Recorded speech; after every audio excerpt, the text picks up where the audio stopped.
With its mix of colour, spectacle, fun and competition, the Great River Race has established itself as an integral part of London's sporting calendar. The course covers 21 miles of the River Thames, from London's Docklands in the east to Richmond in the southwest.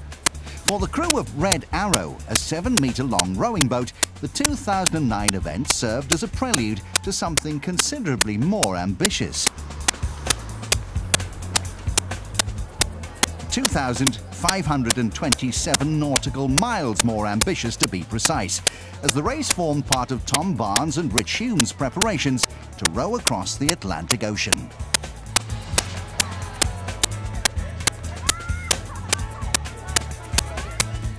Having been inspired after reading about the race as a teenager, Rich committed to the venture back in 2004.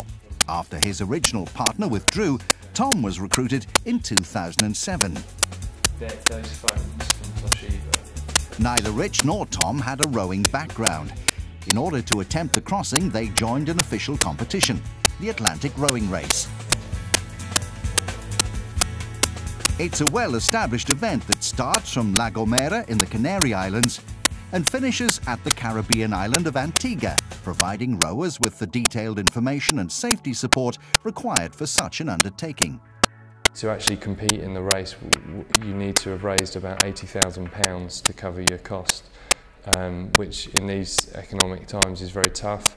Thankfully, we've managed to do it through various fundraising sponsorship ideas, but actually getting to the start line, getting your boat race ready, getting yourself physically prepared, getting all the necessary equipment, passing all the courses that you're required to do, has taken a lot of organisation. Apart from meeting these challenges, the duo were also committed to raising funds for their chosen charity, Ataxia UK. Ataxia is the name given to a group of neurological disorders that affect balance, coordination and speech. One of Tom's friends, James Downey, was diagnosed with the condition in 2001. Since then, Tom has engaged in a series of fundraising projects for the charity. Both Barnes and Hume have strong sporting backgrounds, so putting in the pre-event training wasn't too much of a chore.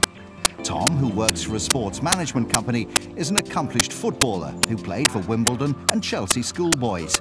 He's also competed in several endurance events, including marathons and triathlons.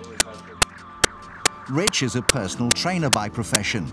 Despite suffering from severe curvature of the spine in his youth, he went on to excel at rugby league and cricket before turning his attention to Ironman triathlons. He's even completed a triple Ironman. That's a 12-kilometre swim followed by 569 kilometres of cycling and a 132-kilometre run.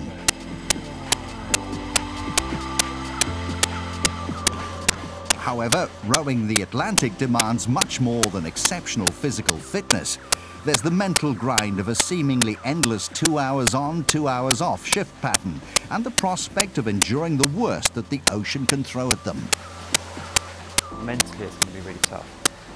The way I've dealt with it is I've been thinking about it for the last 2 years. I've tried to go through every single scenario in my head, from what happens if it's flat, calm seas all the way, to what if we get just bombarded with storm after storm after storm after storm.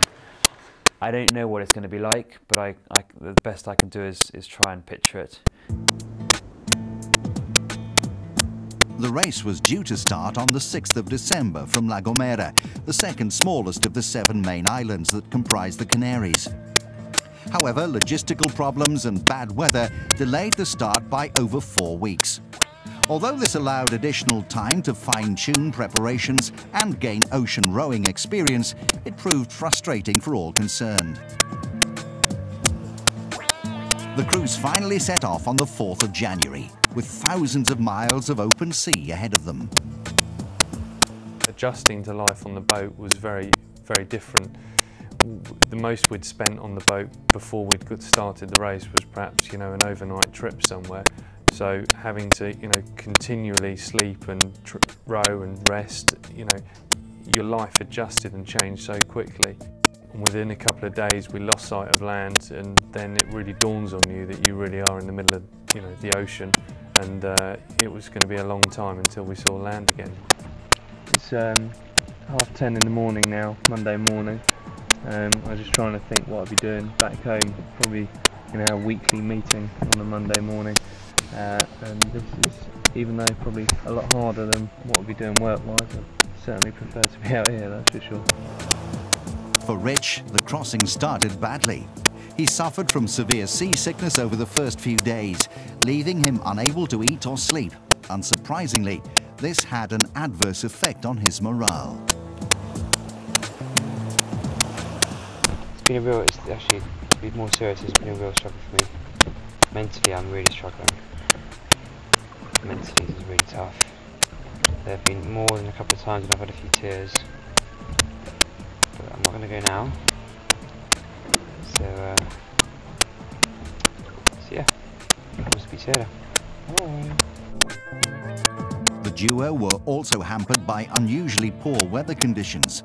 For over a quarter of their time at sea, they were unable to row, forced to sit out the storms in the confines of their cabin.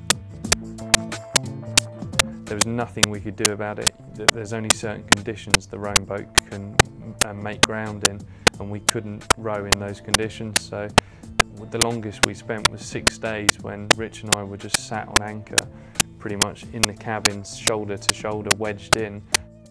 It was, unbearable, but there was nothing we could do. And then there was the challenge of navigating their tiny boat through the Atlantic's busy shipping lanes.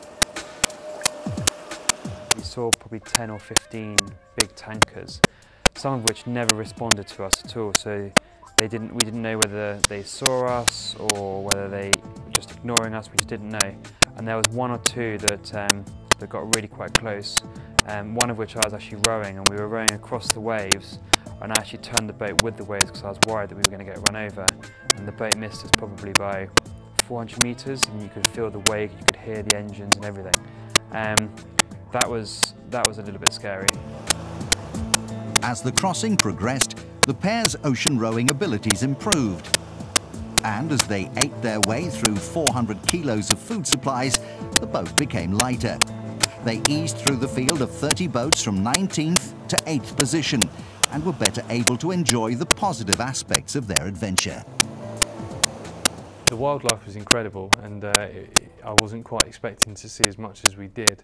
I think the first big encounter we had was with a large whale, and my mum had actually given us a wildlife book, so we managed to look it up and work out what we thought it was, but it was probably a couple of times bigger than our boat. And it was more curious, it was just sort of swimming around by us, and we never felt threatened by it. 72 days, 8 hours and 43 minutes after leaving La Gomera, Tom and Rich arrived in English Harbour, Antigua, to a rapturous welcome from their many supporters.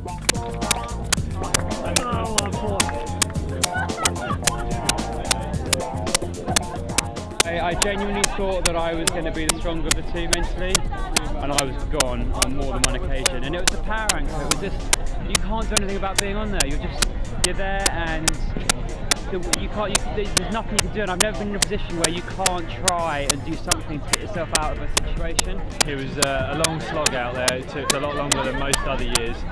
We did 72 days, and there was a lot of highs, a lot of lows, but this welcoming party coming in, we weren't expecting that at all. Maybe a few friends and family, but it seems like there's 50, 60 people here. It's brilliant, really pleased. I don't want to move too far because it feels like I'm going to wobble over, but yeah, delighted.